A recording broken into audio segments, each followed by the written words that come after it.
มากินตำบักแตงกินตำบักแตงแล้วก็เล่าความหลังเนาะกินตำบักแตงแล้วก็เล่าความหลังให้ฟังตอนเห็นไหมพอดีสมัยก่อนพี่เสมอไปรับจ้างเนาะไปรับจ้างปลูกมันบัดนี้เมื่อนั้นเพิ่นเลี้ยงตำบักแตงกินอร่อยแบบนี้พอดีสดน้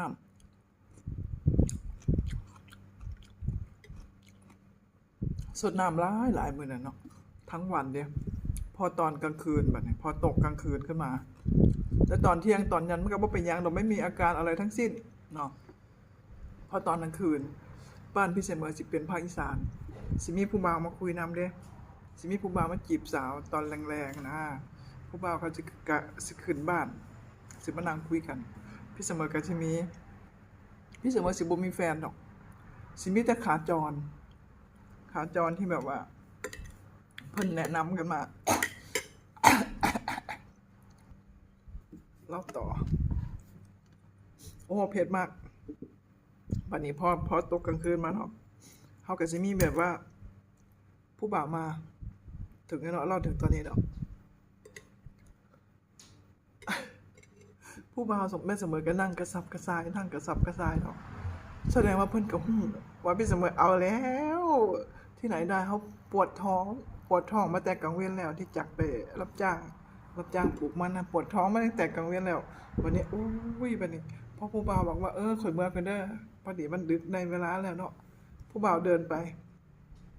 ยังบ่หอดหัวเลยเด้พี่เสมอก็เข้าห้องน้ำด่วนเข้าปุ๊บปิดประตูปั้งเสียงดัง เสียงดังมากปัดนี้ได้ยินเสียงผู้บ่าวหัวเราะออกจากประตูรั้วไปออกจากหน้าบ้านไปว้ายรู้สึกขายหน้ามากตอนนั้นรู้สึกว่าอุ้ยอายหลายเด้อายสุดยอดแห่งความอายนะโอ้ยแบบว่าบ่เห็นหน้ากันอีกเลยผู้บ่าวก็บ่กล้ามาผู้บ่าวก็อายเฮาก็อายผู้บ่าวคนนั้นล่ะบ่มาหาแม่เสมออีกเลย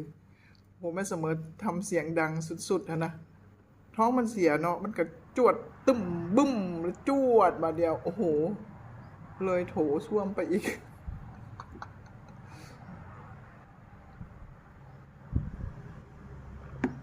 โอ้ยมันแบบเป็นอดีตที่ว่าบ่เคยลืมนะมันเป็นตะขำมันเป็นตะหัวมันเป็นแบบโอ้ย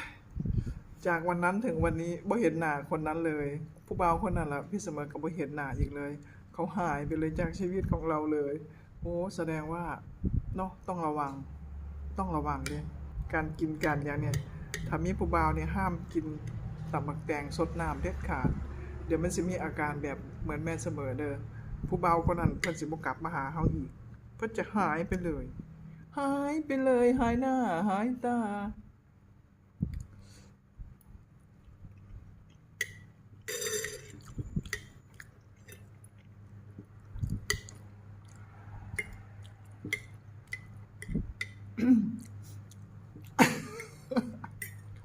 ยังอยากหัวบ่เซาอยู่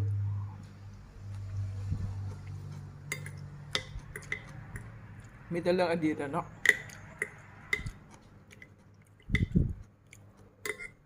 วัยมันคือสิอนาคตก็คงสิบ่เท่าใดแต่ว่าอดีตแห่งความม่วนความฮาความสนุกสนานมันสิหลายแหละเนาะหลายอดีตเดี๋ยวจะนึกสิเดี๋ยวมื้อนึกออกมื้อใดแล้วสิมาเว้าสู่ฟังอยากกินตำบักแตงนี่แหละ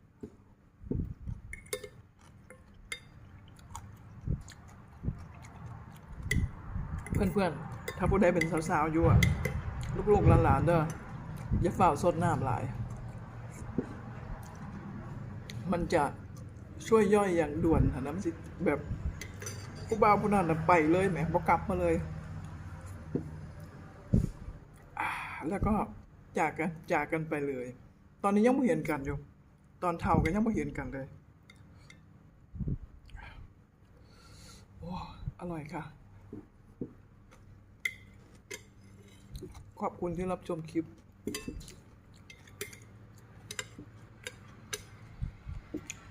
ขอบคุณที่รับชมเรื่องอดีต ขอบคุณที่รับชมคลิป สวัสดีค่ะ